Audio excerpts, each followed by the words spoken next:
Welcome to Shiny Side Out with Dave. And at the moment, no Mackie, he's traveling. I think he's overseas for work right now. That won't be a problem today, however. Still got a jam-packed show. We're on WZZR, broadcasting from Australia for Revolution Radio on www.revolution.radio. How cool is that URL? It's awesome. Where it's more than just radio, so jump in the chat room if you can. This is show number 306. 306 shows. They're weekly shows too. We've been going for ages. Thank you very much, Hawk, for the lovely platform. And to all the listeners for their support that's kept this going. Let's keep it going. Let's make this an important platform to support. And there's so many people in the chat room. It's crazy. I'd like to say thanks very much, Solaris. Do you know, Solaris has a great show. Really great show. And today she had Betsy Lewis and John Savage. Betsy Lewis was talking about psychic impressions of 2018. Like a future thing. And John Savage was continuing, I think, what we talked about last week. What they talked about last week, paranormal investigations. And but did you know, if you missed that show, or you don't know what we're talking about when we talk about Solaris? I mean, what's a Solaris? Well, Solaris is a great lady, and she has a great show, and her show is available in the archive. And to get into the archives, it's only $5 a month. It's not very much. You know, I must spend $50 a week on coffee. $5 a month is nothing.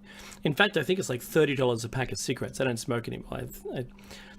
You know, that's crazy. Imagine a pack a day. Wow.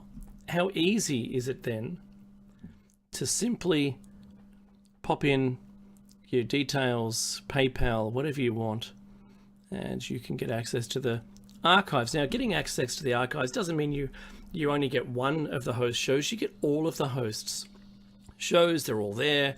You can download them. They're MP3s. You can listen to them in your own time. It might be a more convenient way. That's like podcasting. You get to listen to it when you want to. And, you know, I do it. Hawk said, you know what, Dave, you don't have to do it. No, I want to do it. I want to support the show. I'm not just making content. I'm making content and supporting the show at the same time, supporting the station, supporting this, making this a platform worthy for its support from you, the people, the listeners, our esteemed listeners, people we drag along to the next stepping stone. Usually each show does something like that, and you know, today it will be no different. Before I start, I do need to say, because of our respect, it is that we acknowledge the traditional custodians, not owners, custodians of the land. Where I live, it's the Darkinjung, and where Meki lives, it's the Garuk people.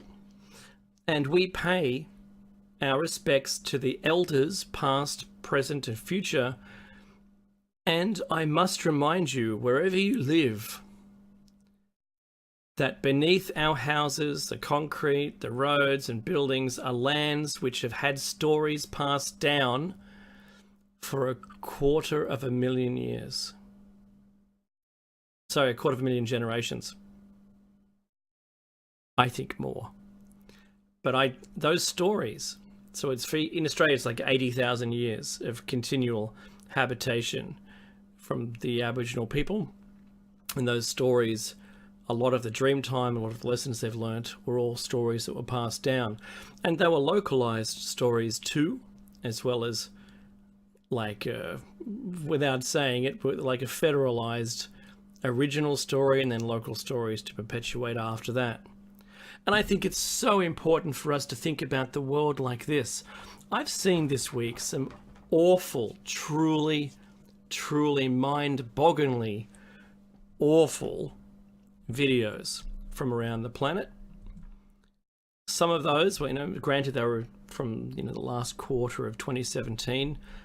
I've seen a canal river where it was a river and the cities built up around the river and turned it into a canal filled with garbage flowing down into the ocean. No one cares. No one there cares. No one there looks into it and gasps, just like I did when I was watching the video. Shocked that no one cared, appalled that no one seemed to be doing anything about it. And the stream of garbage was relentless.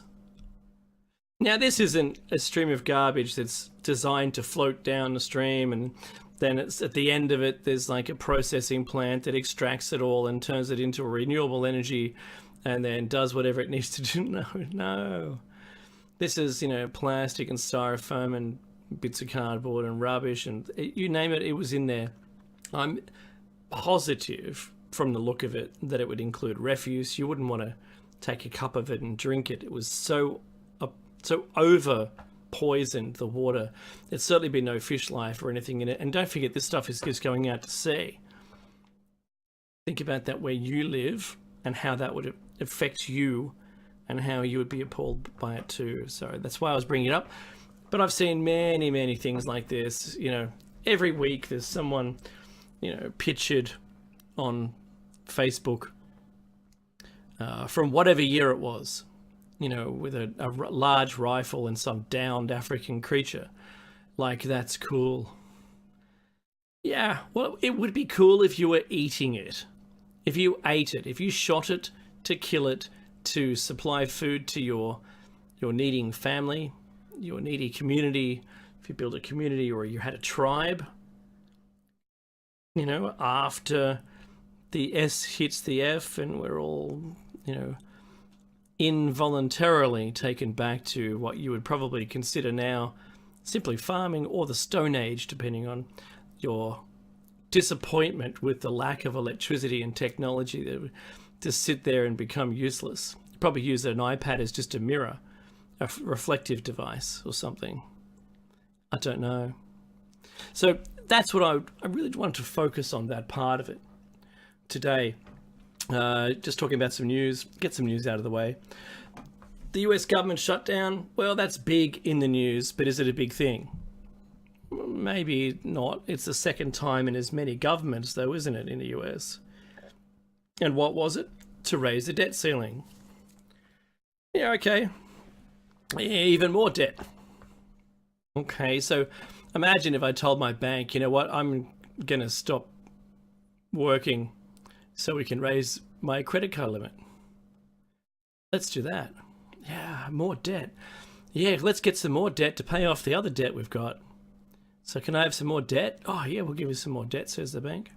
Can you pay it off? No, I haven't got a job now. I had to quit to come in to protest against you for the amount of debt I had. But now you give me some more debt. Oh, I like that. Great. I'll get another job and see if I can start paying that off. When I look at there's a debt website for the US government, and boy, it just keeps going up. I have a hard time understanding that conversation. So can you imagine if you were living in a shared house? That's where multiple people, if you don't know, that's where multiple people are sharing the same rent, usually rent, and it lowers your overall rental cost because there's another person, so 4 or 5 or 6 people, and you're all chipping in for that rent. But if you had one of those people, which I've lived in plenty of shared houses, and they're a mixed bag of who you're going to get, the kind of people that are going to be there after someone that you liked moved out. It's all a big mixed bag, and those friends that they've brought over into the house may not be the kinds of people that you would hang out with. But you know what? It's an eye-opener, and you can become a better person, I think, from it. You certainly end up polarizing yourself into what you do and don't like. We had one friend who was obsessed with cleaning, so that was their job. They took it on, they wanted to, but the only way they could clean was to become angry at everybody else, and they would work themselves into a lather before they started. Wow, that was something else. So when I clean my house here, I don't do that. I've seen what that can do to someone, give them a heart attack, I reckon. So, just the sooner you start, the sooner it's done, right? Anyway, so imagine if you're living in a shared house and everyone's contributing, and they're buying their share of their food and contributing to the utility bills and the rent, and they're keeping the living space reasonably clean, doing all the things you want. Except one day they say, you know what? I don't know if I can continue paying rent anymore. My credit card's too high. And you go, okay, well, I'll help you if you want. Oh, yes, please, help me. Okay, so let's write down all your expenses. Let's write them all down, and let's help you get rid of that credit card debt so your life can go back to normal. And when you find out what normal is for them, it's not your normal. Oh, I said $50 a week I'd spend on coffee. There's food mixed into that too. However, this person says, oh, I always get my car washed from somebody else, and I get it done every 2 days, and it's $65 a time. You go, okay, well, that's pretty high. So I'll write it down, and then there's food, and then there's this lunch that $35 that they have every second day as well, because they have that while they're getting their car washed. Right, there's $100 2 days. It's $200 you could have put on your credit card per week. Is that every week? Yeah, well, it's every week. There's it. Then when you run through their list of things, you find out that they've got an extraordinary amount of outgoings, which are really easily just, tucked in for a little while to get rid of the big debt. So listening to them saying, well, there's nothing, my life is ruined, I can't do anything about it. Oh my goodness, I'm going to bury myself in debt. But they're not willing to do anything about the debt. Now, this is what I see is going wrong with the continual uplifting of the debt ceiling. So in the US, it's happened twice. And really, what can you really save these days? I'm not suggesting that there's fault at the individual at the top. I think the system and their mentality based around every time there's an election, I personally, each one of us, needs to benefit some way from the new budget and the new way the government's going to run things.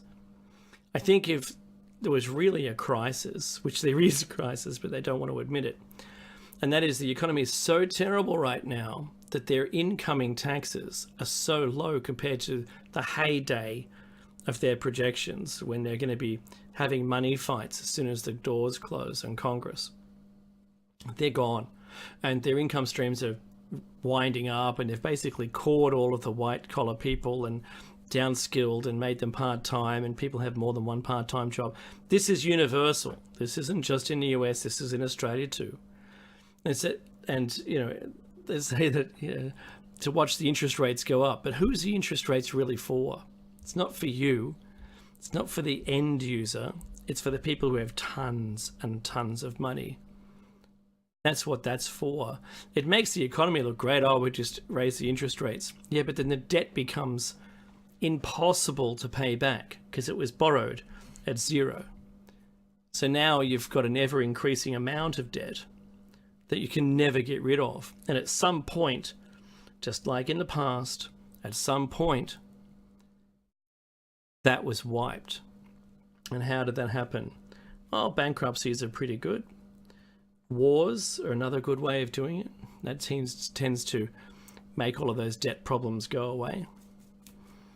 So what do you think is going to happen? Recessions. Let's just have a full-blown depression. You can have one of those. That'll do it too, because then no one has anything, and then everyone forfeits, and then the bank basically just considers everything is owned by them now, and then we start again.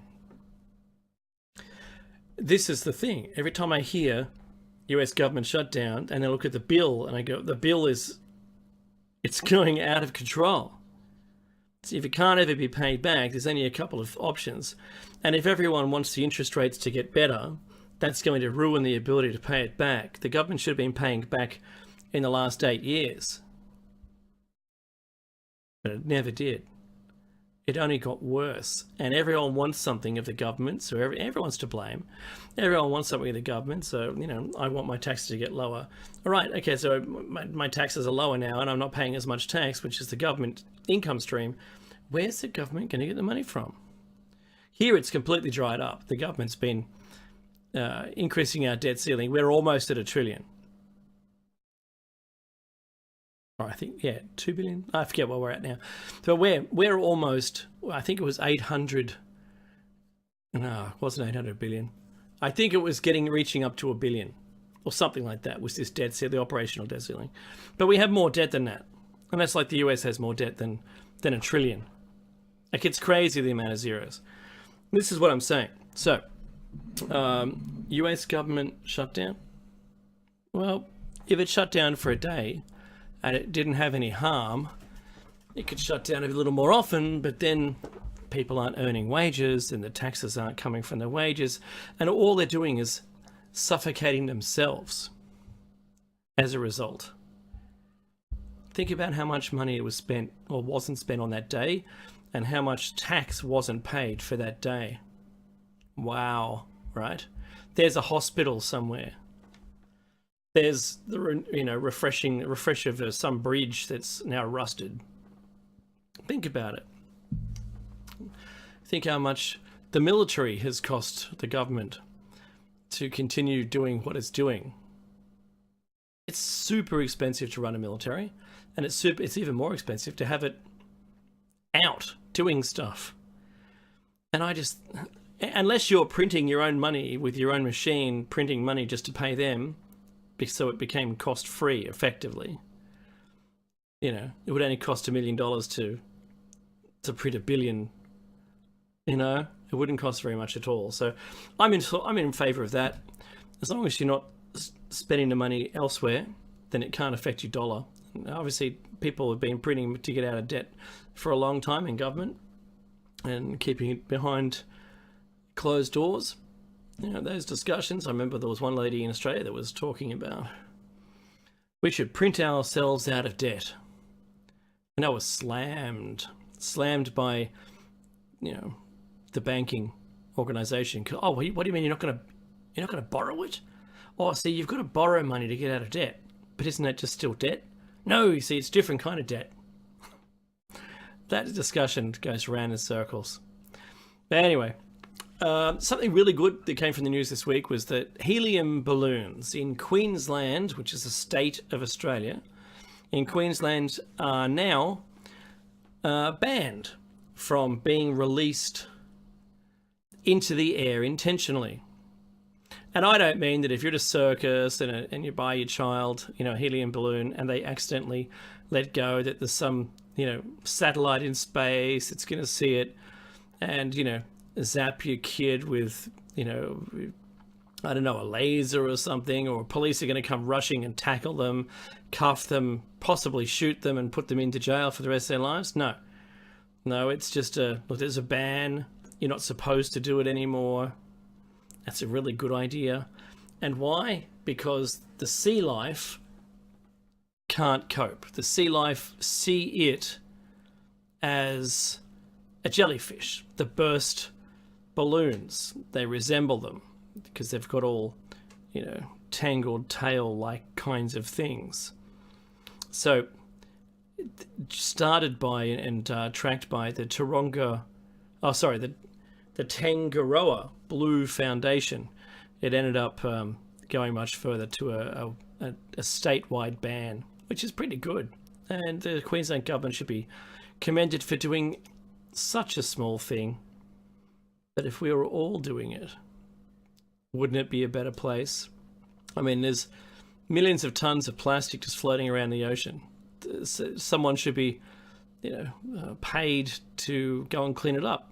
Surely we could recycle it. I know it's not all going to be PET or thermoplastic or something that's reusable, but at least it's something.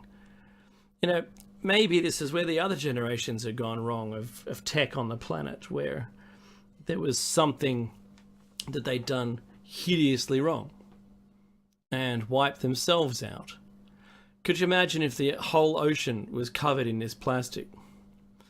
Micro or nanoparticles of plastic, that it would cause even worse to happen with the sea life. Not only the sea life eating it, thinking it's, they've never had something floating around that wasn't biodegradable.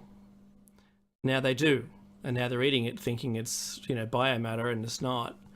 And it chokes them up and prevents them from being able to take in more food, and they die. Then a bigger fish eats it, and then that gets pooped out. There's other creatures that eat that. And it stays in the food chain. I mean, it's not going anywhere.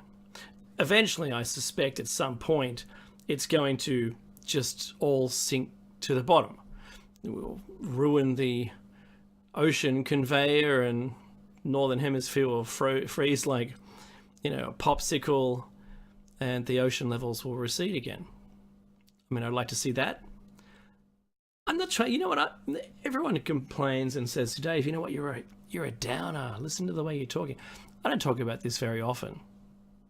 But when I see these things, you know what? We should celebrate the fact that there's now a ban on releasing helium balloons. But a lot of people have been releasing those balloons as, like with a glow stick, and watching them go and trying to find them later on. But if the wind changes and they float out over the ocean, then that's bad. Yeah, you've got to understand where they're coming from. So I applaud the the useless nature of that it might already be too late for that. We should have thought that about the invention of plastic. We had a real recycling program, since it's basically can be used as anything, and you can reuse it. Why wouldn't you have put something in place initially? Yeah, didn't. Forgot. It wasn't on the plan. It wasn't there. Anyway, so something else I've got. This one's pretty cool. Now, this is a Dr. Brian Cox. He's on a show called Q&A. It's question and answer. And he's defending the climate change point by throwing a couple of quotes back at the person who was doing it, was accusing him that the climate data is flawed, fake, and has been manipulated. Whereas, Dr. Brian Cox, he's a physicist, he's studied this, and this other guy is a politician who is pretty much has, in my, I don't want to get sued by him, but to say that I don't think he's starting from the right position. He's just arguing against the whole thing. Doesn't matter what is proposed to him, even by science, and says it's a crock. And I'm paraphrasing. He doesn't say the word crock, but he certainly doesn't believe in it. And in his defense, I'd say he's just maybe paid by big coal or something to continue it and make it go away. Because we can't keep selling coal to everyone if everyone thinks coal is a cause. And that's why I think this is a bit dangerous. But anyway, something really interesting came out of the facts that were being read by Dr. Brian Cox. And he says, and I'm going to play the clip so you can hear it, but he says between 1993 and 2015, the sea level rose 70 millimeters.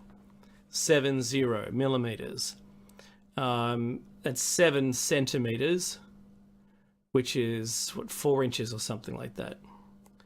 And even during that period of time, the government was being told a completely different story. Oh, it's only a millimeter per year at best. Forget it. We don't have to worry about sea level rise.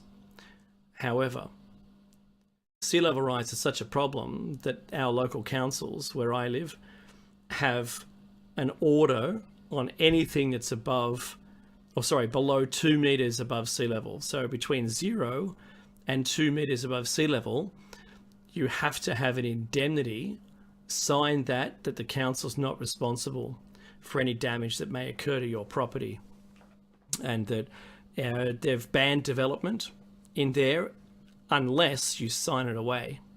You go, yeah, cool, I don't mind. I know it's going to go underwater. Great, just sign there for me. Thank you very much. And now the council cannot be held responsible for that land that you just bought and you decided to build a house on that's now going to go underwater. So good luck with that. So that's really interesting. And here comes the clip. You ready? I've just got to make sure I've got that plugged into that. I do. Okay, here we go. The different bits of evidence for 2015. So global upper ocean heat content, highest on record in 2015. Global sea level, highest on record in 2015. 70 millimetres higher than that observed in 1993. Global surface temperature, highest on record. El Nino, something like a 10 to 40% contribution to that. And tropical cyclones, well above average overall. As you said, even the anecdotal data. I actually had a wonderful. I was going to comment a story then, but I won't do because it'll take too long. All right. So he declined to mention the detail of the anecdotal evidence. And why do you think that is? Clearly, he didn't want the guy to be able to argue against it. The facts, what he just read, are facts, and we know it. I'd been doing studies up until 2009, and they showed a 40 millimeter rise up to 2009. And since records began, and the mean, or what's called AHD, which is the Australian Height Datum, where when they first landed ships in Australia, they took measurements, and those measurements were really important. They were equalizing sea level from England to Australia. They said, well, we know when high tide and low tide is existing in England, and we know what those heights are. We can come to Australia, and as soon as we're here, we're going to mark those as being the high tide and low tide. And we're going to track them and see how they go. Well, they started doing construction based on the tides of high and low tide. And some of those buildings that were even built as long ago as the 70s, for instance, the Opera House in Sydney Harbour. There is what's called the Queen's Step at the Opera House, and you're supposed to be able to get off like a launch or a yacht and step onto this thing called the Queen's Step, and then walk up the stairs, and you're in like a special door in the side of the Opera House. It was meant to be how the Queen was meant to be able to go and watch some royal performance or something. I mean, that's the plan. All right, that step's no longer exposed to air. It's not even intertidal. It's below the low tide mark. So when it was built, it wasn't. When it was built, the Queen visited. When it was built, she stepped onto it, went up the stairs, didn't get wet. Now it's no longer exposed to air. And this is the same for all the things that are around the Sydney Harbour. There's stairs there that are never exposed to air any longer. So if you're beachside, like on the Californian coast, you really wouldn't tell. You couldn't tell unless you had a post drilled into bedrock and you had marks on it, and you mark the high and low tides over 200 years. You wouldn't have been able to tell up until, say, 1950. It was rising slowly, but no one could care. Now it's rising so quickly, I mean so quickly, that the information's beginning to be covered up. So if you take your high and low tide readings from wherever you live coastally around the planet, and you write them down and put them in a spreadsheet for every single day, you'll see that they're not going backwards, they're going up, and only up. And I did this from when the records cut off in 2009 in the historical data, and I kept going all the way up until, was it 2016 or beginning of 2017, and we did a show on it, and it was really interesting to see that it went up so much, and that the historical data is not being added to any longer. So you can't see my results in the historical data. It only supports this 1 to 2 mil, and then suddenly there's this huge rise. I mean, phenomenal. And I think we should be planning for this now. I really do. Because think about what's below the above 2 meter sea level height. All of our infrastructure, all of our sewage works, airports, sporting grounds, just for relaxation, the sporting grounds are also in that because they chose to use those naturally flat areas for sports grounds. They'll be underwater. What else? Electricity production. So we have, once again, low-lying flat areas where it was worthless or more worthless than the more expensive sloped sites. So, yeah, they became that. Our infrastructure, our roadways and rail, they all go through these cheap, flat, easy to build on areas. They all go. They're all gone. That's what happens. And that's what's going to happen because those flat areas are flat for a reason. They were underwater previously. Now, like I said before, and like Meki says, I don't care what the cause is. Just look at the facts. The moment you start arguing about the cause, you lose sight of the facts. And the facts are that the sea level is rising and it's getting hotter. So I don't care about the cause, couldn't care less. I don't care if it's, it's just humans. Humans are breathing out this gas and we have to kill all the humans. Well, killing the humans also kills all our industry and it turns it all off and it probably won't recover quick enough for us to, if we were alive, for us to do anything about it anyway. Even if the whole planet went solar tomorrow and there was no more use of anything, all the cars went solar, just imagine that. All of industry, no more gas, we didn't burn any, there was no more flames on the planet. It still wouldn't fix it in time for it to not be a problem. So I think we're past the point of no return towards sea level rise being so extreme that we end up disrupting our own civilizations. And good for us. Was it ever going to do it on its own? Yeah, it was. I'm not saying it wasn't. I want you to get the message. Understand that, right? So Meki and I don't argue about the cause. We couldn't care less. Because the cause isn't something you and I can fix. It isn't something Meki and I can fix. We can't fix the sea level height. It's being aware that it's happening, and that's it. Once you split it, you know what to do next. Make sure you're above that mark. Make sure you've got your team, your 75,000 seeds, 75,000 seeds from the website. Get yourself in order. Make sure you've got navigation. Make sure you've got your way of existence, some kind of flat area which isn't 2 meters above sea level, to be able to plant crops and survive. That's how you get around. You know what? At about 1 meter above sea level, I can't go to work anymore. The train will be wading through water. It's only 40 centimeters away now from the tracks being submerged permanently, actually tidally. But that's a consideration. You've got to know it. Look around. Look at all the maps.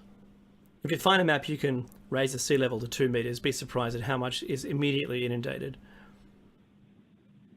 On the New South Wales coast, if you're in Australia, I just went up and back, 800 kilometers, and every piece of low-lying area up the coast, it's either sugarcane or farmland, whether it's riverside or it's oceanside or it's at the bottom of some valley somewhere. It's all perfectly flat. I mean, water level flat. And that's the tip. Look around. Do you know, there was a Star Trek episode, before I go on, there's a Star Trek episode which is pretty cool, and it is, not Captain Kirk, Picard, Jean-Luc Picard, the captain of the Enterprise, and he is taken away in his mind. He's laying, in his spaceship, in the Enterprise. Captain on deck, he's there laying down, but his mind has been captured by this satellite, which is basically a VR environment where he gets to live 60 years as a person who lived on a planet right before the sun went nova, to see what the community, what their entire race was like, what their civilization was like, how they were handling this problem. And they weren't. And they just simply ignored it.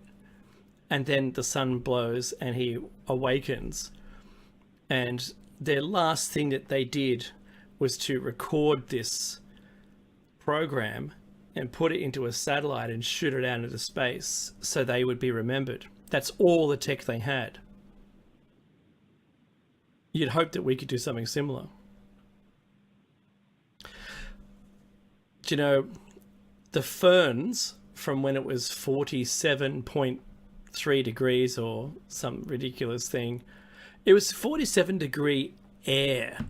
In the sun, you were reaching 60, 70 degrees by being exposed to the sun.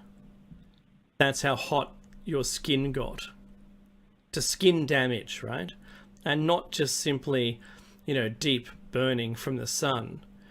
If you're, sunbaking in California in the middle of summer, think about that maybe 5-6 times stronger, the sun, where it was unbearable to actually be exposed to the sun. That's what it was like. It was so strong that it burnt all of the trees where I'm at. All the new growth, all the young growth on the Australian trees were all gone. They were all burnt. Down the stem is dead. The stem of the branch would have the new leaf growth on it. I had a bay tree. The bay tree was completely killed, baked. And it's even in shadow in the afternoon, so it was only in the morning sun that it was baked. I've had a tree fern here. It's like maybe 8 foot tall, but the fronds are even taller and broader. It was burnt to a crisp. To a crisp. All of its leaves are brown and dead, but the core, I think, is alive. Now, this is from plants, right, that have meant to have been around during the hottest part of the Earth's life, when the dinosaurs were here, and they said it was like 50 degrees all year round, and it was a thick, soupy atmosphere, tons of carbon in there from all the volcanoes. But this died. Can you not see it, right? That's the problem that I've got. So when you witness the sun killing plants, what? This isn't like a sapling that's been in a nursery that's been first time ever exposed to the sun. These are plants in my yard that have been there for, 15 years. And they get burnt by the sun. Because it reminds me of back in the 80s when we had another day exactly the same as this. It was the Australia's hottest day at the time. I think it was 45.2 or something like that. Or it was the temperature. And the shadow line of the building the next day, the shadow line, as this angled shadow line, was permanently burnt into the ivy. Because the ivy was occupying a huge patch next to the building, and the sun's angle at the time of day when it got so hot that you couldn't stand in the sun at all, not even at all. That shadow line of the building was permanently, one side of that patch of ivy was green and the other was completely dead. Took years to recover. What? So this is ivy. Ivy's pretty hardy. It'll climb off a building and be there for, until you take it off. This is the kind of thing. Now, if you live in the Northern Hemisphere, good luck, because, I don't think you've got that. You can't bear witness to the strength of this awful sun. Awful. It was, nearly 20 years ago now, the government in Australia made it mandatory to have hats on children at school. No hat, no play. And they've got to be lathered up in sunscreen. All of the children lathered up in sunscreen. You can't go outside in the middle of summer for 15 minutes without being burnt by the sun. And that's a deep tissue burn. I know that the Earth is on an elliptical orbit, and the smallest component of that where we're nearest the sun is during our summer in Australia. The Northern Hemisphere summer, the sun is actually further away in its orbit. It's an ellipse. And the sun isn't in the center, it's slightly towards one side, which means if you go, X, say, or say E, the energy output of the sun that you would be able to measure where you're standing with a measuring tool is equal to 1 over X, which is the distance. So it's reducing exponentially the further away you get away from the sun.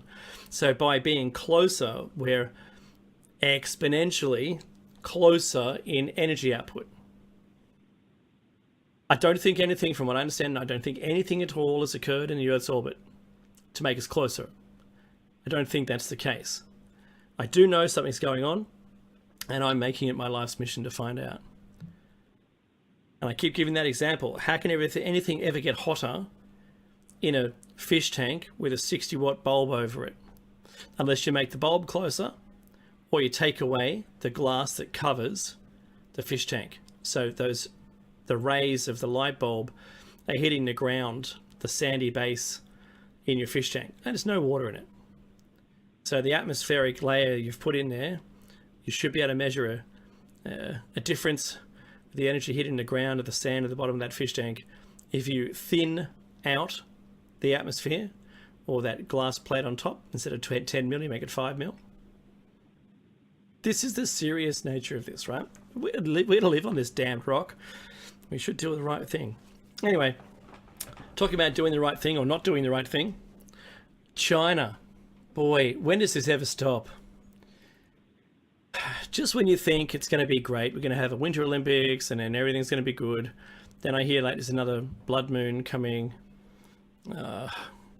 And there's, historically the wars happen after the blood moon.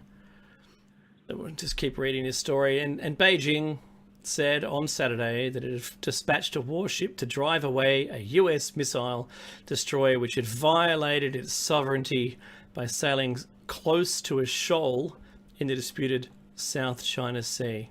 That's what it says. And it was the USS Hopper. And it sailed within 12 nautical miles. That's all it was. 12. Just 12. Nothing much. Wow, 12 nautical miles. And they complained. This is one of those reclaimed islands that they just made out of nothing with, pumping sand there until they made a military base. And now they call it theirs. China's Defense Ministry said in a separate statement that a Chinese frigate immediately took actions to identify and verify the US ship and drove it away by warning it. Oh, those Americans are bad. Oh, how awesome are we? We drove away a missile ship. That's it. A lot of big upping there I can see from the Chinese, but this is the kind of thing that they're going to do. They're just going to continually claim more and more and more until they claim what's yours is theirs, and then it'll be theirs, and it won't be yours anymore. Unless there's some kind of war. And that's what I keep thinking of. What happened to North and South Korea? Oh, they talked about it. Now they've got people at the Olympic Games. So? Does that fix it? I don't know. Because I don't think that's fixing it. To me, that isn't fixing it. That's just allowing them to have a seat. And what were those two missile launch, messages going out? Do you honestly think they were mistakes? Do you think possibly that those missile launches, maybe the missiles got shot down? Maybe they were real. They can't say they were real. Maybe they shot them down. Maybe the defense systems did it. Maybe they weren't real though. Maybe they were just, if you want to be happy with yourself, maybe they weren't real. Don't worry about it. You could just fry like there's no tomorrow when those waves come from the nuke. If you're close enough, you will never know what happened. Farther enough away, your skin will bubble like it's crackling. Further away still, you're lucky if it doesn't melt off you. Further away still, you've still got the fallout possibility. So, like I said, I'm not a downer. I'm actually a realist. And I think that if anything of these were possible, we should be doing something about it. I think us not acting is our mistake and not theirs. Governments, I don't think, should go to war for anything. And if there was any call anywhere, and I know I'm going to get hate mail about this, when I ask you, what do you think could fix this? And if your answer isn't a one world government, don't hate me. Don't hate me. I'm not like some right-wing person wanting to make this happen. I just think if we met another alien species somewhere, we would want a government representative of the entire planet. I know that's what the UN is all about, but the UN is toothless and they don't do anything about anything. So if employ someone to be sort of like this, I don't know, ambassador for the Earth, do we really want them to be the ambassador? I don't know. Would you want a politician? Maybe not. I get it. But they've got one. They've employed someone in that role. There is someone who's done training to be the ambassador for the Earth should aliens arrive. I don't know that they're going to know where the building is and how to find it. You know, we can't like transmit on all known frequencies. We're here waving a white flag. Or is that what that alien invasion is meant to be all about? The fake one that everyone talks about. Is that what's supposed to unify us? Because at the moment, the large globalists are able to take advantage, is probably the nicest word, of each one of the countries around the planet to be able to produce what they produce at the lowest cost. And if not, like in Apple's case, just wipe the cost out as a tax deduction of the actual manufacturing of their device. So effectively, all of the sale is profit. It's magic how you can just loophole your own production of your own equipment from one company name to another and make it all disappear. Yeah, just make it disappear. It didn't cost anything, so the whole amount is profit for us. We don't have to claim, we've already claimed it. Claimed the production costs. Wow, it's like an OPEX. Operational expenditure, you can just wipe it off. Didn't exist. So if that's the way you want it, if you want some little tin pot country, that's a term from Yes Minister, if you want a little country to be abused by a global company just for its exploitation of the wages of the people, I mean really exploiting them, right? Paying them almost nothing, which you would think, like your cup of coffee is now their daily rate, $5 a day or something. If you think that's fair, watch what happens to your country when all of your stuff gets offshore to their country and you guys don't have any money. You turn into their country. The government can't do anything. You look at their roads, look at their infrastructure, look at their hospitals, look at their schools, look at the way they run their country before the globalization, and suddenly they've got money. But that money moves. That money moves from there to another country. And when it's in the new country, in the new place, exploiting these $4.55 daily rates because the conversion of the money means that it's even more economically viable, even though it costs us $1 billion to set up the factory. Wow, we're still in front because we wiped that off on the tax anyway. It doesn't cost us anything. So to make the same thing, it'll be 50 cents cheaper per unit or per 100 units or per 1,000, depending on how many units that person makes. Don't you think it would have been better if we'd initially established and agreed upon and not had all this hatred and land grabbing and all the things we've done on this planet so far, and simply had it's all Earth? I don't care where you come from, that it's irrelevant. There's no more land grabbing. No one owns anything anymore. We're starting from scratch. Here comes this thing. and there's going to be one government that runs the whole planet. All the wages are going to be identical for that role across the planet. So if you're putting together iPhones with a screwdriver, right, that maybe you can get minimum wage. And it doesn't matter where that country, the globalist country, sends its task force to create the phones, it's always going to be minimum wage. Wow, that means no longer can these globalist countries survive purely on the exploitation of its workers, or in whatever country, which cause your country. That would put everyone on a level playing field. Production of everything wouldn't be a competitive thing because of the wages it costs to produce the item, which we're going to anyway because of artificial intelligence and robotics and everything. Robots will be making robots any minute, and then they'll deem us useless eaters, and if you're lucky, they won't kill us. We won't be first on what's that line? We won't be first to the wall when the revolution comes. That's what you want. You don't want to be first, and that's the big problem. So I think it's funny to me that we'd never thought of it this way. Hey, guess what? There's the music. Hang on tight for the second hour of Shiny Side Out coming right after this break. Take the time to donate if you can.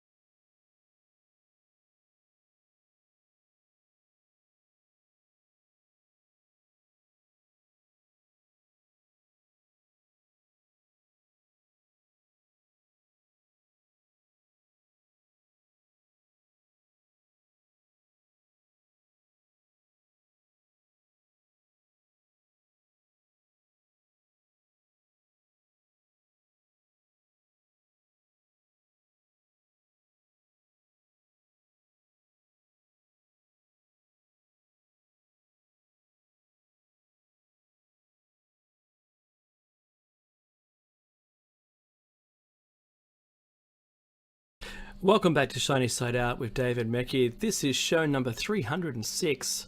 306. The number to call in if you're in the USA used to be 347-688-2912. That's mine. It's still valid. But I've actually seen you can call in on 605-468-4702. Or you can use Skype to call in and join me on air if you like.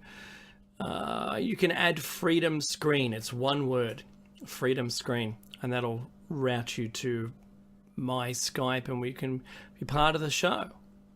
If you live in Kentucky, you can listen to Freedom Slips or Revolution Radio on FM. It's, as I said at the top of the show, WZZR. It's 101.3, or anywhere else, and I do mean anywhere else, and you can listen via an app.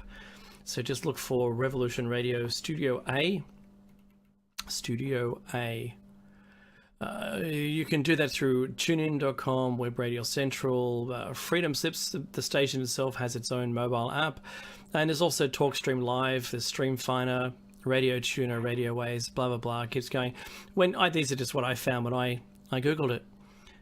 You can also listen on Shiny Side Out. That's how simple that is. We have our own app. It's got its own listener.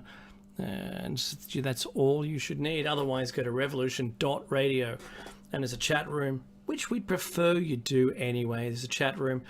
You can converse with me while I'm on air, and if you've got something interesting, I'll invite you on air. It's all good. So I wanted to take this opportunity at the same time to thank all of our new listeners, because I think it's really important. Thank you for being with us. We hope the journey is an easy one. And we'd like it if you could at least look back through our archives, either on the station's website or on the YouTube channel, whichever you prefer. The YouTube channel doesn't go back as far as you'd think it might. This is our 6th year on air, and the archives on the station, I think, go back a year and a half or something. But YouTube isn't like the 6 years worth, because we had a whole bunch of ours deleted. YouTube just decided, hey, that's too controversial for anyone, and that was our sole copy. Now we don't have that. We have copies of our own detail, our own videos. They're all kept offline, I suppose, is probably the best way of putting it, and we can restore those anytime we see fit. But getting them monetized is a whole nother thing. So if we mention topics that aren't advertiser friendly, the monetization, whether or not an advertiser will advertise or not, and then we don't get anything for it. Now, the kind of money we're making, I think it was $356 in the 6 years we've been online. It's not very much. So we'd ask you to also subscribe to our YouTube channel, and to be informed, you've got to click the little bell.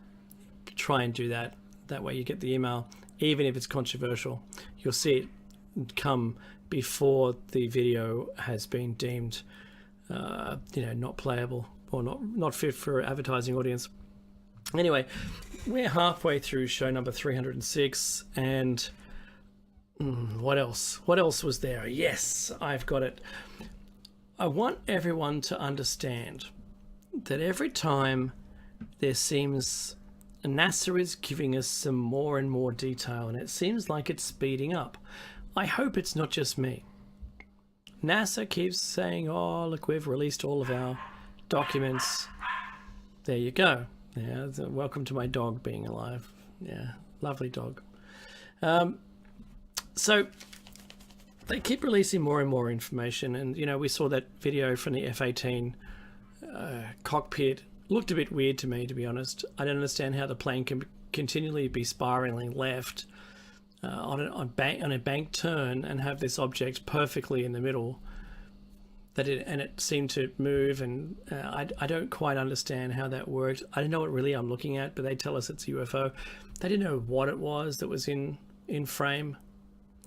There's a second video which actually has a bit more detail in it, which shows like a flat disc dart in and out of that. Now I'm thinking if an F-18 is a bank turn, this thing is moving in the turn with them, because the bank turn doesn't seem to flatten out. And I suppose the F-18 would have done at least 360, if not more, 570 degrees or something like that in this bank turn, with this object always dead in front of it. I don't understand how it's even possible. To me, I don't get it. Was the heads-up display confirmed to be an F-18 camera view of the heads-up display? I don't know, in the F-18. That's also yet to be confirmed. I've seen a few heads-up display videos, and it's pretty good. So I don't know whether it's CG or what they've been doing to us. But the other video, which you'll only see a couple of seconds of, shows an item move in and out of that target. So that one looks a little bit more convincing, like it's something, whereas this one just doesn't look right. Maybe they were trying to hide their own tech and showed, an F-18, barreling up onto something which doesn't get bigger or smaller and stays perfectly centered on the targeting computer, just so they could show us they were doing something about it. I don't know. It's certainly not a mystery, otherwise it wouldn't show us. But I'm seeing a huge increase in the amount of this information coming from NASA and from the military and all the different places around the world. I'm also seeing a huge rise in CG. So it's really hard to determine now what's real and what isn't real. Some things that look absolutely real are CG. So it's really hard to determine, because you can do this in your bedroom now on your computer. You can make something look so overwhelmingly convincing and put it out there, and everyone's going to lap it up. So really, be very careful. Try to put a good filter on it. Because when I've seen both sides of it, now I'm getting to a point here, right? So is any of the stuff that we're seeing military tech? I want to know, because if it's military tech, fine. I'm happy with that. We identified it. It's no longer a UFO. If you're a military spotter, you'd be able to identify like a MiG or a Russian jet or one of the new Chinese jets which looks like it comes from a science fiction movie, or a traditional F-18, F-16. Maybe it's one of the French, I forget the name of theirs, a French fighter. Or maybe it's one of theirs. But you could tell by looking at it that it's one of those aircraft, because they have a silhouette. On any angle you can tilt it, you can turn it and see that it has the silhouette of that aircraft. And they all look similar, but they're all different, and it's those differences that allow you to determine which one it is. Is it friend or foe? And you need to be doing that so quick that it makes sense to you. So quick, in fact, that you can tell before you're shot by them, with the advantage of being able to shoot first. Let alone that their transponder, is switched off, or maybe yours with your compadres is on an encrypted channel, so you get to see the IDs of all the planes that are friendlies on your screen. Whichever the case, someone on the ground taking a photo or looking at something would need to identify the thing in the air, talk about UFOs, as being a UFO. How? By extrapolating that it isn't everything else they know about. It's the only way you can determine something's unidentified, because you can't identify it with your log and history and experience. That thing isn't anything that I know of, right? Okay. So can it be our own tech? Can it be technology that we haven't yet made public? It's a possibility. So how much of what we see in the sky is our own doing, just hidden beneath deep black military budgets and never getting the light of day? I'm reminded of the SR-71 that flew something like 1,200, I'm probably underestimating, 1,200 missions on a really regular basis. It was only discovered because of the earthquakes that appeared on the same afternoon at the same strength every afternoon, like a Thursday afternoon or whatever it was. And no one saw it. It flew, instead of 10,000 feet, 80,000 feet. It's so small from that distance, you can't really see it in the sky. The only thing you hear are the sonic booms, and they turn into, 2 on the Richter scale by the time they get to the ground, as it decelerates over California. That's the kind of thing that I'm talking about. The SR-71, such an amazing plane, so amazing, that it's got its own life. It's got its own story. 25 years after it was decommissioned, 25 years after it was decommissioned, we discovered it existed. And Major Brian Schul made a video, and it's gone viral. And this is just a portion of it. Listen. Speed story. And it was just a story about one day it was really cool being SR-71 pilot. Walter and I were doing a training mission around the United States where you just were building up hours and time. And we take off out of Beale, hit a tanker in Idaho, rip on up to Montana, zip across Denver, hang a right turn in Albuquerque, out over Los Angeles, up to Seattle, back into Sacramento, 2 hours, 21 minutes.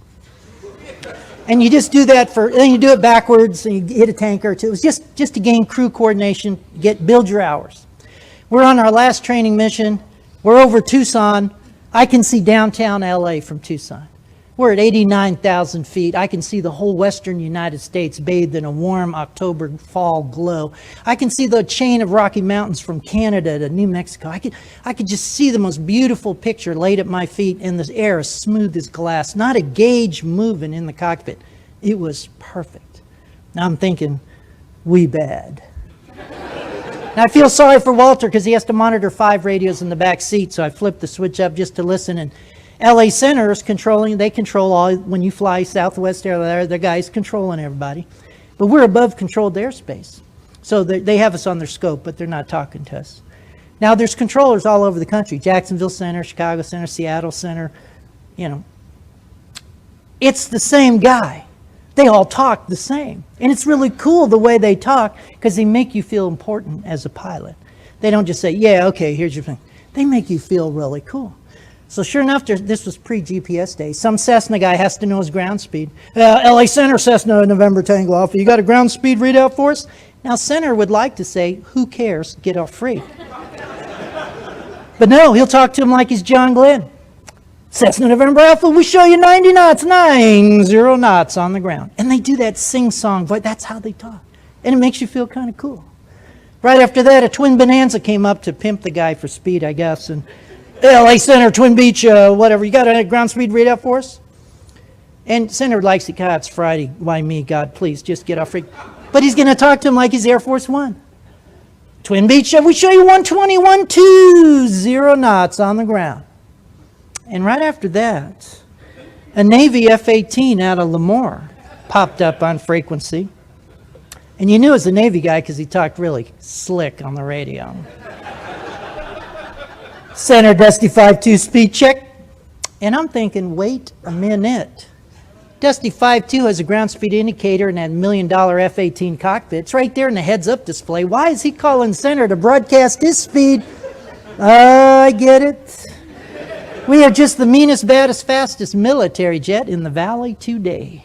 We're taking our little Hornet jet over Mount Whitney and ripping across Death Valley. And we want everyone from Fresno to the coast to know what real speed is. And you can almost hear a little glee in the controller's voice like, we have put an end to this. Dusty 5-2, we show you 620, 620 knots across the ground. And it was that across the ground. See that little knife like, I hope nobody else has the nerve to get on frequency now. And there wasn't an airliner from Seattle to San Diego that wanted to be next on Freak. It's sort of an etiquette thing amongst flyers. And a 12-year-old was reaching for the mic button. And I thought, oh, no, wait, Walter's in charge of the radios. I flew single seat all those years, but I'm in the family model now, and I want it. No, it's the Navy. They must die. They must die now. And I thought, no, but if I do, I'll upset Walter, and I want us to be a good crew. And at that moment, I heard a click of the mic button in the back seat. Ladies and gentlemen, Walter and I became a crew at that moment. In his best innocent voice, LA Center, Aspen 30, have you got a ground speed readout for us? You could almost hear a collective gasp on Freak like, oh, the poor fools didn't hear the previous transmissions. Oh, they got crushed like a grape. It's just a pilot thing. But Center had to give you that same voice. Aspen 30, we show you 1,992 knots across the ground. When I knew I was going to like Walter a lot is when he came back and said, Center, we're showing a little closer to 2,000. Ladies and gentlemen, we did not hear another transmission on that frequency all the way to the coast. The king of speed lived, the Navy had been flamed, and a crew had been formed. For just a moment, it was absolutely fun being the fastest guys on the block. Now, I hope you enjoyed that. That is one of the most delightful ways of flexing your military muscle, is having the LA Speed Story, as it's known now. And Major Brian Schull, the SR-71 pilot, tells his story. It's fantastic. I just love it, and I hope you appreciate it as much as I did when I heard that for the first time, and still yet every other time after that. So the SR-71, 1,200 flights, no one saw it. So what are we looking at when we're looking at UFOs in the area? Is it military tech? It's just one of these darn things that I've seen. Was that military, or was it non-military? Was it really a UFO? I've seen three different things. Three things. Seen a shiny metal disc, seen an orange orb, and I've seen, well, I didn't see the black triangle. I saw a triangle shaped craft blocking the stars out as it drifted overhead. And it drifted overhead pretty fast, according to my position on the ground and the star field that it was blocking out. But I presumed it was black. Didn't have lights on the corners or anything that you've seen about the TR-3B. I thought it might have been it when I learned about the TR3B, but it didn't appear to be. So what did I see in those other times? I'm convinced of what I saw were not flying geese or migrating geese. I didn't see swamp gas. I didn't see any known conventional flight characteristics. They didn't make any sound. None of the things made sound. So what was it? Were mine classified as real UFOs? I hope so. I would hope that 1/3 of them were driven by people who weren't humans. I would hope that at least 2/3 could be dismissed as something else, or our own tech. Why not? Because if only one of them's real, they're real. And if it's not mine, I hope that it's someone else's. This is the thing that I love so much. And when you hear, the quotes from Ben Rich in the military tech department of military deep black projects with endless funds in countries that have to keep increasing their debt ceiling, you know what I'm saying? It all ties together, right? When you hear him say that there is technology, if you can dream it, we've done it. We have the technology to take ET home and we can fly to the stars. It sort of makes the release of information the non-terrestrial officers seem to make sense then. That if we've already got this tech, we're already running like a Star Trek ourselves. Not Australia, of course. The US. If we're doing it, why not? Then I'll say, if there's no such thing as aliens in the entire universe, how did that abduction happen and who were they? I've got to know.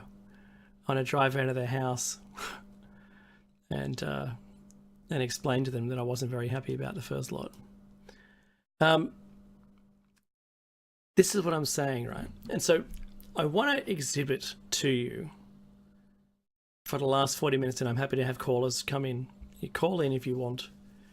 I'd love to have you as a guest. And this is something that Meki and I have to struggle with every single day of our research lives. And it's called confirmation bias. Confirmation bias is simply put as, and I'm going to read the Wikipedia entry for it because I want it to be known what it is. And I want you to take this home and understand it for what it is. Confirmation bias, also called my side bias, is the tendency to search for, interpret, prefer, and recall information in a way that confirms one's belief or hypothesis while giving disproportionately less attention to information that contradicts it. i.e., I thought I saw a UFO, therefore it is. I think the government is doing whatever, gotta be true. I watched one YouTube clip where someone agreed with me and they said it was true, so it must be true. Or, as in the flat earth, evidently Meki and I are wrong. We're told we're wrong by debunkers of the spherical earth theory continually, that we're wrong. And there's a list of things that I could mention right now, but I'll refrain. That people wanting it to be flat will find a way to make it flat. Isn't it bizarre? Whereas the spherical earth has a whole bunch of things that are a little odd about it. If it were flat, it wouldn't make sense. So the Coriolis effect, that's a really important one. And that can't work if it's flat. If it's a flat disk, the Coriolis effect no longer is a thing. And if you're not sure what that is, the easiest way to determine it is the water going down the toilet. One way in the northern hemisphere, the other way in the southern hemisphere. It wouldn't make sense otherwise. because it would all be the same hemisphere. It should all go down the same way. Right. So that's the simplest one that can't be in favor of a flat disk. All right. So ignoring what might, so disproportionately less in attention to the information that contradicts it. Well, the Coriolis effect, unfortunately for the flat earthers, contradicts the flat earth entirely. And unless you can come up with a way of making that work, I can't go down that path with you, right? You're alone. You go work that out, and when you worked it out and you discovered that, it's spherical, I'll send you up in a rocket. That's what we should do. All the flat earthers should be sent up in the first, what is it? FBR that Elon Musk is making. It's a big rocket. The first word you can imagine.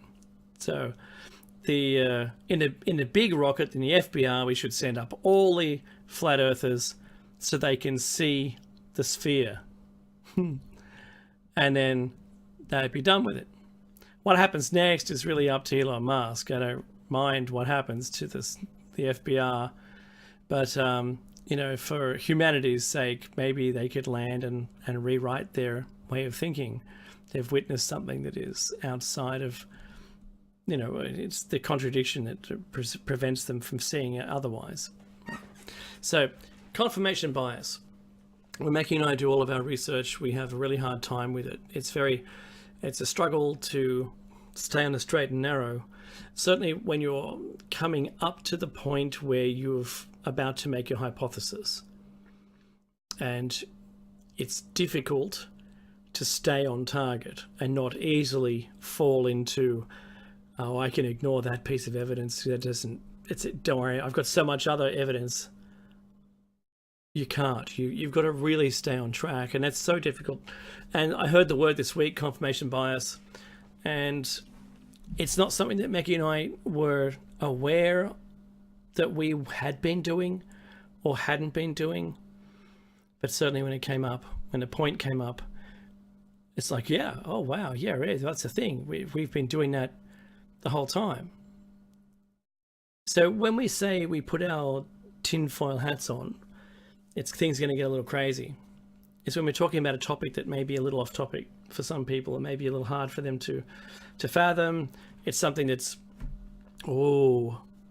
maybe a little bit out of their comfort zone. So we can poke fun at it. We can put our own thoughts up, but these are thoughts yet. These aren't hypotheses from Mackie or I. These are thoughts. So I can look out the window now and go, it's a hot day. Maybe climate is changing, but I haven't got any proof in that statement. The statement is not backed by anything. That's like, okay, tinfoil hat time. Did you know the ocean is rising? The CO2 in the atmosphere is actually getting thicker, and methane is something that no one's talking about. Methane certainly is another greenhouse gas, and there's tons of that. Cows don't stop making it. Maybe we should just put a plug in their butt and extract that methane for, like a renewable gas or something. I don't know. That's where we go. That's where we think. We think in this. We're sort of like 50,000 foot view on everything. Try and stay away from the detail when you're trying to work it out, and then split it up into silos of details and mine each one for the detail you can get. Work out what's what. Make the piles. This doesn't fit at all. This sort of fits, and this one is a definite. And see your relative piles and see how anything might contradict the other. It's extraordinary. This is what you got to do. You don't just watch a YouTube clip and go, yeah, I'm satisfied. That's it. I'm done. Yeah.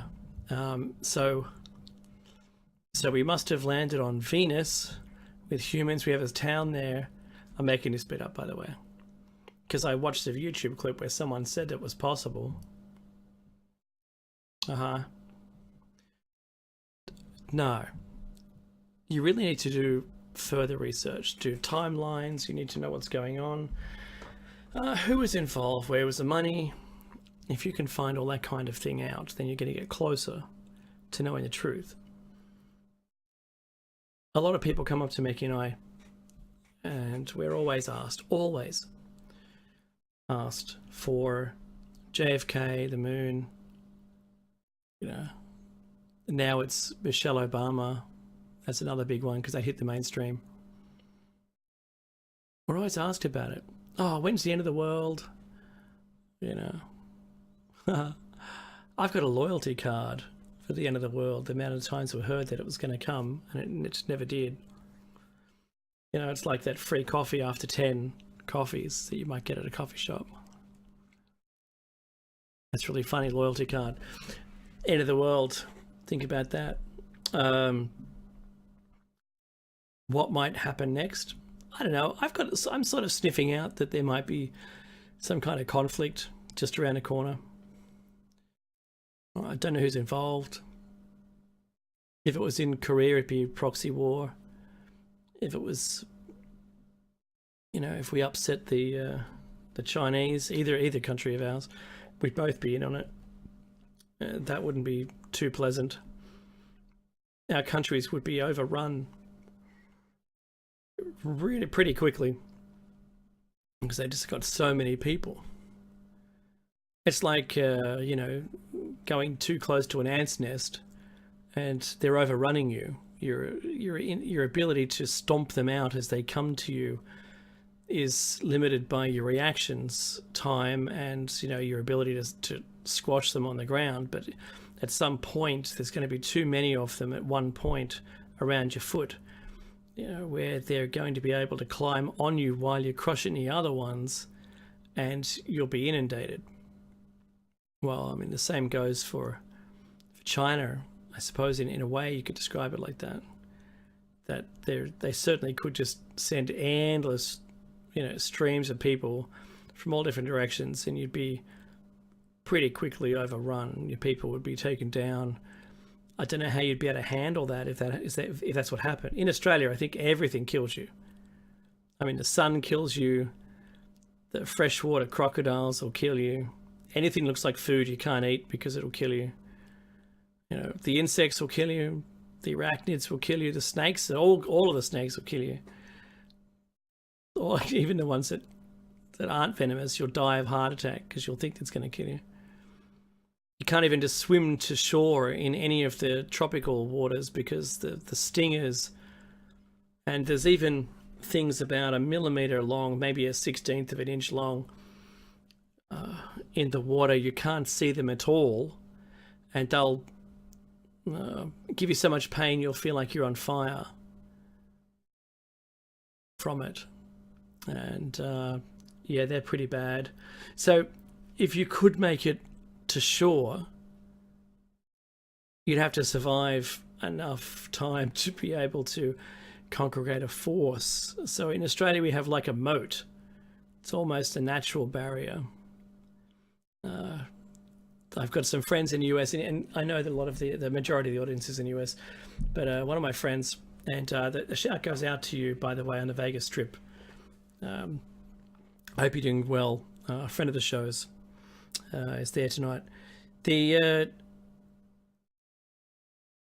uncanny ability to make it to adulthood in Australia, it fascinates some of my friends in the US. It's almost like you managed to get there unscathed, so you should certainly celebrate when you become an adult, because everything here is almost designed to kill you. I just love that. I love that whole concept. You know, I've got a house. I'm in bushland. I walk around barefoot. You don't put your shoes outside. That's just asking for it, because the most venomous spider,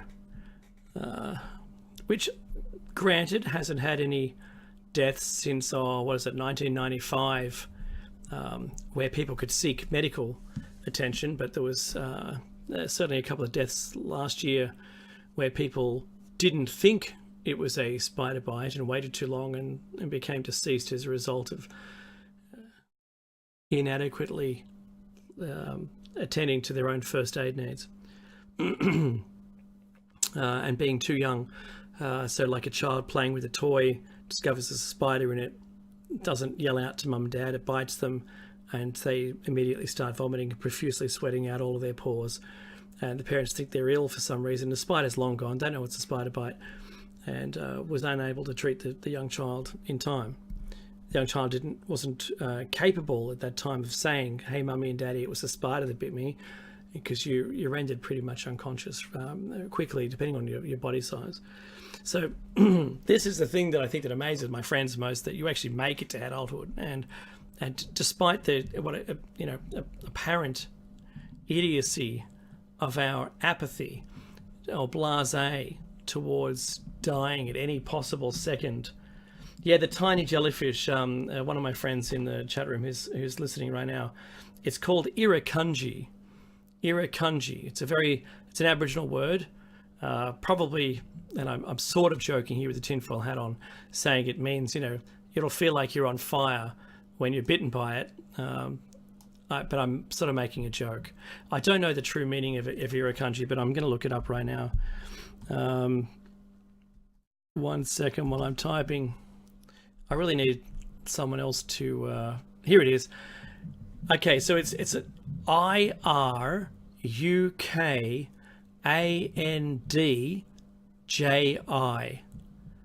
I'll say it one more time. IRUKANDJI, jellyfish. And an extremely venomous species of box jellyfish with an adult size of roughly a cubic centimetre. Like a 1/4 inch, adult size. They are both one of the smallest and most venomous jellyfish in the world. They inhabit the marine waters of Australia, usually the tropical waters. They are able to fire their stingers into their victim, causing symptoms collectively known as Irukandji syndrome. There are about 16 known species of Irukandji, with Carukia barnesi, Malokingi, Malo maximus, Malo philippina, and Malo bella are the best known. All right, so people who want to swim in the water in the tropical areas of our country in Australia have to wear a full wetsuit, so that the barbs from this little 1/4 inch jellyfish, which you don't see until they've hit you because they're so small, so you remain unaffected. They've actually got like a netting around a small part of a beach where they've got a fine material kind of mesh, and you can go swimming in there, but they're rare. Otherwise, you've got to wear what we call a full rashie, which is like a stretchy polyester kind of water safe material on your whole body, including your face. You've got to wear a mask and the whole business. So the pleasure of just being able to trundle off down the beach, waving to your friends, jokingly, bringing up more sand, knowing how cool the water's going to be when you get there. None of that happens. It takes 15 minutes to put this darn suit on, and all of that pleasure's gone. You're better off not in the tropical areas. So they haven't, as far as I remember, they hadn't made it all the way down to the Gold Coast of New South Wales, Queensland, down to Brisbane. They haven't made it down there, but they have been seen in the northern waters of Australia, and the southern extent of the Irukandji's range in Australia's eastern coast is gradually moving south, and this has been attributed to climate change. Take that, climate change deniers. The water's getting warmer. This kind of awful experience is coming south. We know the cane toads are coming south. We know that the Irukandji is coming south, and at one point you won't be able to go fishing in the ocean. You won't be able to go swimming in it. Won't be able to do anything. That pleasure's gone. Fresh water, if the crocodiles keep coming down, it gets warmer. The water in the fresh water will be, plagued with crocodiles. Oh, good times. Now, I forgot where I was before the Irukandji thing. Bill, send me a message and tell me where I was at before I started getting off track with the Irukandji, because you know, all of, like I said before, all my friends are, you know, concerned that we throw caution to the wind and we don't care, and we never cared, you know, that we don't care we're going to die. But there's so many things that can kill you, you know. You just avoid it as best you can, you know. Teach your children really early. So the funnel web, they'll make a home in your shoe if you leave it outside, because it's the perfect hole. They climb in the neck of the shoe and go down to the toes, and they think it replicates pretty much the way they would make their own house. And you go to put your boots on or your shoes on, and they'll bite you because you're intruding into their house. I mean, it's theirs now, not yours. And I've got a couple of videos out there. If you look for things in my yard, I've got a small series of different things that I've found in my own backyard here in Australia, which you might like if you enjoy that kind of thing. And I've, you know, captured a couple of funnel webs, and the one's on a kitchen counter, my old kitchen counter, and I'm playing with that with a skewer, so you get some scale.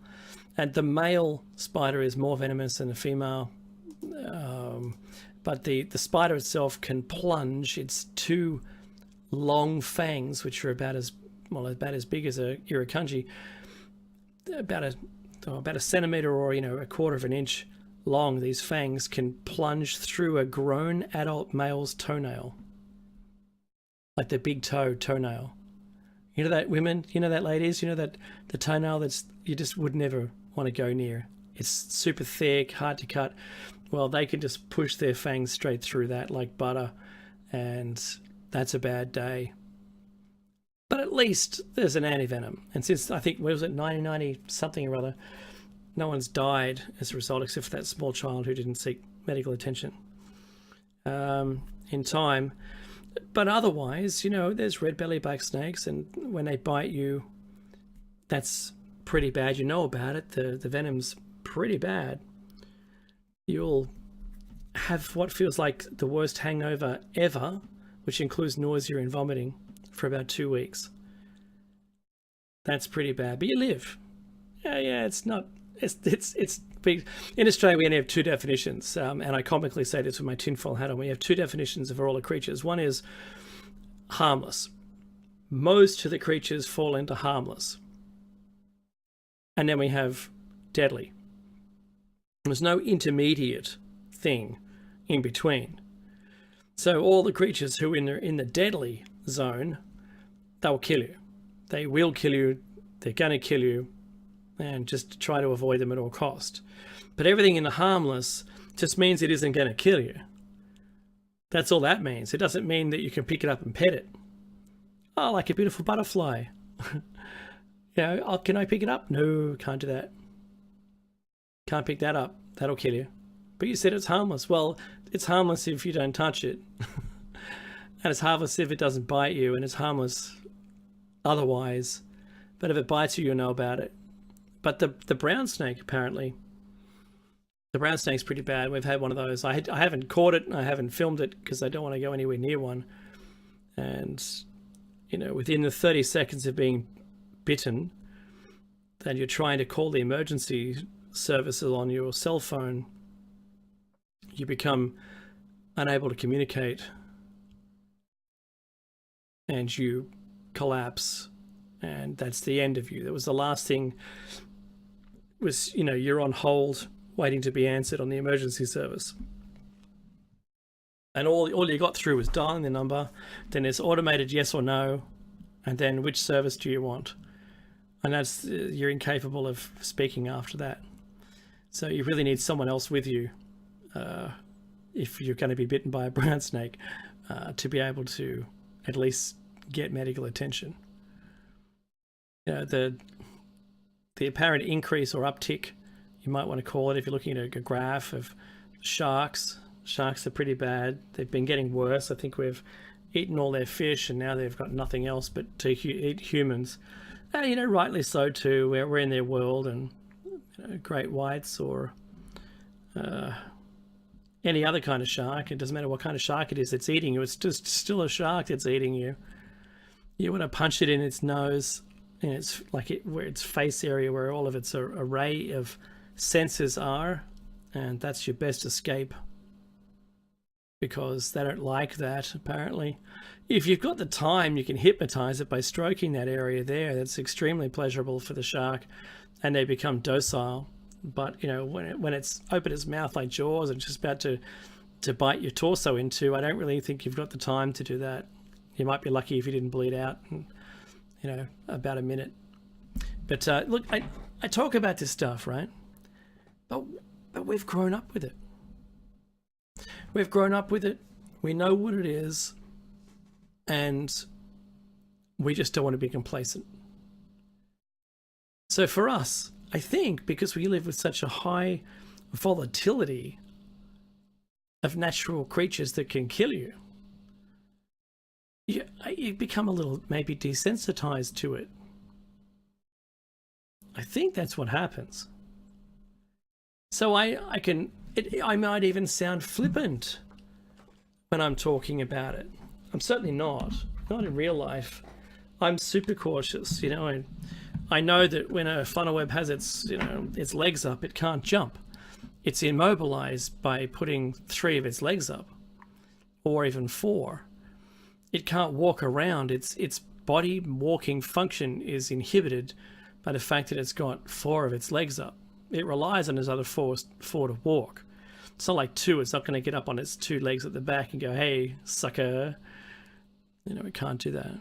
So, yeah, it's all you can do. So check out Things in My Yard. I think you might like that.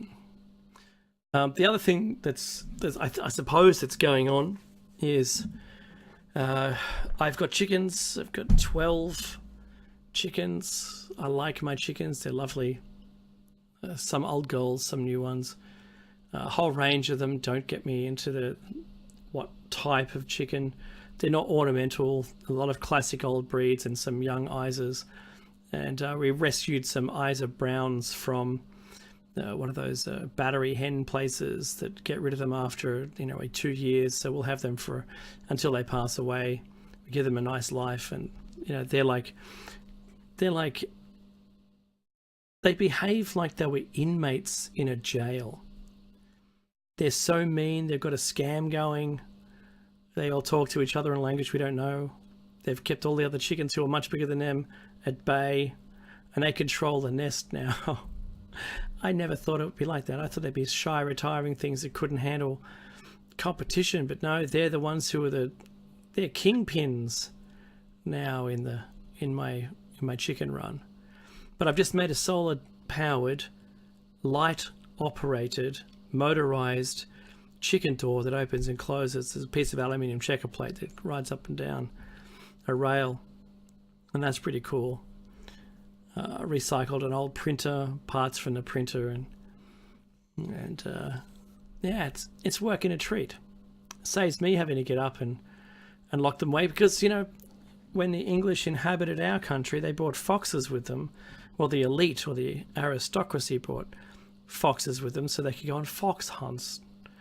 But the fox hunts all just meant that they didn't shoot all of them, and some got away, and then there was a breeding pair, and then suddenly Australia's wildlife is devastated by this predator, an apex predator, where there where there weren't any previously, and rabbits the same. They brought the damned rabbit as well. Didn't have any rabbits. Now we've got too many rabbits. We have the longest fence in the world, which is the rabbit fence. That's in Australia, trying to keep the rabbits out. I think it's probably blatant ignorance of the people. I mean, blatant ignorance. I don't mean like haphazardly, I'm going to a brand new country, hasn't got any creatures that I've ever heard of, so I'm going to bring my own creatures so I can hunt them. Far out. Where's the quarantine now? I would have shot the guy trying to do that. Sorry, sir, you can't break that in. Oh, but I'm aristocracy, you see. That's what I do. I do that. No, see, if we fast forward, 100 years, the country's going to be overrun by these critters. Oh, don't be stupid. Oh, absolutely. So if you don't put it down, I'm afraid I'm going to have to end this rather quickly. Isn't it crazy that they were allowed to do it? And we've got foreign plants now in this country so crazy that, like lantana, if you don't know what lantana is, apparently in Europe people use it for hedges, and it's a beetle or something that sort of keeps its growth under control. But move it to Australia in this heat, whoa! You can barely keep it contained. I mean, you can't keep it contained. I mean, you can't even keep it under control. You can't keep it contained. And there's a delicious berry with a seed in it that birds have loved, and then they take that off and go and poop somewhere, and then up comes another one. And it's competing for light from our native species. But native species I don't have to tell you about native species. If you are in California or anywhere else in the US and you see a gum tree, you know what I'm talking about. They're everywhere and going crazy. They love the weather. Your weather, our weather, very similar. We don't have as much rain, so all the rain you're getting is making these trees huge. I've seen photographs from a long time ago which have the gum tree base, once it's cut, something like 3 or 4 yards across. Not quite the redwoods, granted, but let these things grow for 500 years and that's what you're going to get. Awesome sized trees. I think at some point, if humans were to be wiped off the planet, there was no one left and aliens came down, they had to sort of make heads or tails of what we'd done prior to destroying ourselves, they would question themselves of how did all these plants get around? How did the gum tree get from Australia to North America, but it didn't come from anywhere else? What, must have floated? What? I love those mysteries. It's going to keep them talking for centuries, trying to work it out, unless, of course, they were watching us the whole time. Email me, or Meki, or Facebook me. You know who I am. Just request to be a friend of mine on Facebook, or the show Shiny Side Out, and discuss with me. And I'm happy to have Skype calls. Talk to me. Let's talk to me and about your beliefs and the way you think everything is or should be. Or I'm happy to. I'm here. I'm here to listen. I want more information so I can work out what's what. And if you'd like to ask me any questions, you're welcome to. I'm just a little sad that there weren't any callers. We're only coming up to, I think, 4 minutes left. No one called in. I think I ran the show okay. I did take it to some dark places. But without the dark, there's no light. If you're only in light, you wouldn't know what dark was. So sort of like I'm not comparing myself to Jim Morrison, but I noticed a lot of concerts of his where he took people to a dark place and then shone the light again. So they realize how much light that really is. That's what I want you to take home from this. Your take home is be aware of the planet. I think we should be nice to it. That's pretty common. It's not an outrageous way of thinking. Is there going to be some kind of military conflict? I hope not. Don't really want there to be. But if there was, there's an upside. I don't have to pay my mortgage anymore. Yay. I doubt there'd be any electricity. The banks wouldn't be able to call on me to get the money out of me. There'd be no point. No one would show up to work anymore. If the sea level rose, no work again. Sea level would cease all of our current civilization. Everyone would have to retire to the hills where there's no infrastructure. Once again, no mortgage to pay. See? There's a positive around every corner. And that's what I like about it. UFOs. Is there really a civilization outside of the Earth anywhere in the entire universe? Well, I say yes. I say there has to be. In fact, it's probably teeming with life. And maybe there's a thing where they can't talk to anyone unless you've gone interstellar. Maybe you've got to have flown interstellar before they'll make contact with you. Because that's when you join that club. It's sort of like the nuclear club. You want to join it? We won't bomb you ever again. See? Doesn't it? It sort of makes sense. It makes sense in a way that, well, only going interstellar would. Because would you want to talk to us right now? If you were them, poison the planet? Good God. Hey, Jer Bear. Oh, by the way, before I go, you're going to stay tuned. Get your finger on the dial, ready to dial into Jer Bear's roundtable, and I hope you do. I don't have time today. I'd love to be able to join you one day, Jer Bear. Once again, we can do another Mars trip. Be awesome. Saw Jer Bear pop up in the chat room there. So before I go, remember, is the thing you're seeing in the air military tech or something else? Remember that when you are doing research, that you research it from both sides, even against your best ideas. See if the other people's arguments fit. See if the alternate information makes it work. Because you don't know, it just might. If I was the US, I would keep that freedom of travel open in the South China Sea. I think that's really important. And also, talking about sea, the sea level, this is what we learned today, the sea level rose between 1993 and 2015 by 70 millimeters. They're all the things we learnt today. It was in education. It really was. So, this was episode 306, show number 306. And you're with Shiny Side Out with David Mackey. Take care until we see you next week.